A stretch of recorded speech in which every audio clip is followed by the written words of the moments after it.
Yeah, masarap talaga yung ano, yung mas lalo na pag merong gata.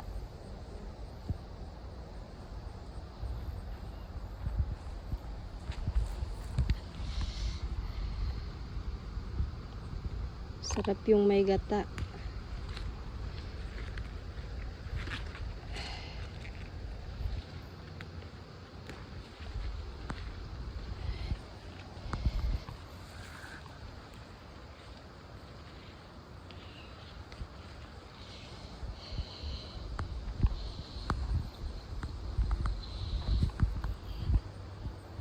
Mahal na ngayon ang gata, no? Pero dati parang ano lang yun eh. Wala pang $2. Oh, ngayon, $2 na ba? Mahigit lang. Ay, nako. Paano na yan? Hindi na tayo masyado.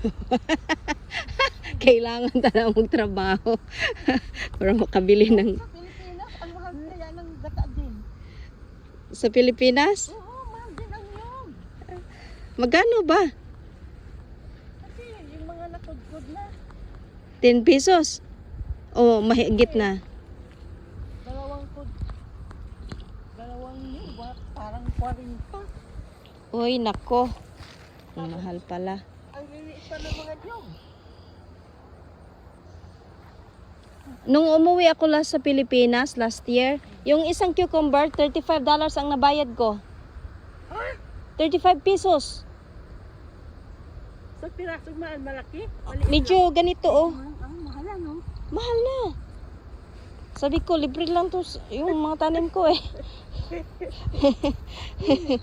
Ang dami kong tanim nito. Ang mahal pala. Kasi dati kasi yung umpok-umpok ba, yung pag bumibili ka noon, parang isang ano ba yung sa Tagalog yung ano, oh, isang parang ganito din ganyan, ano ba ba sa Tagalog nun?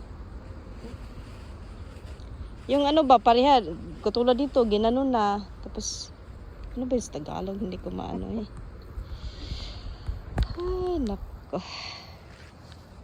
Yan, napakamura, 10 piso lang yung dati eh.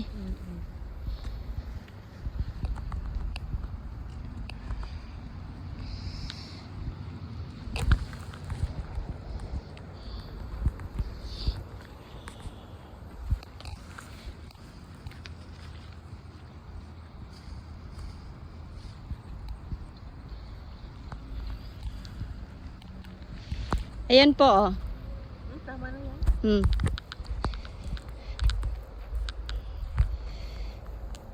Makago. Kumakain. Masarap yan. Oo, maganda yung ganito ba? Hindi pa masyadong matanda.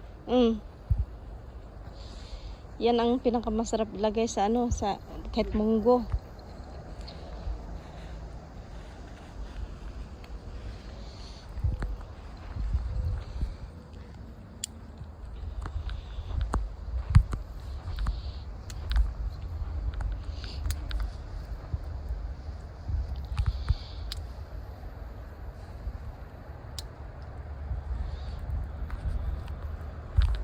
Kasi binubunot ko kasi itong ganito pag namumulaklak sila kasi magsisid sila.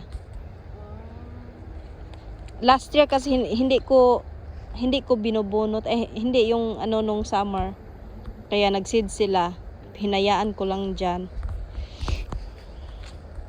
Kailangan ding bubunutin kasi magseed sila ang dami.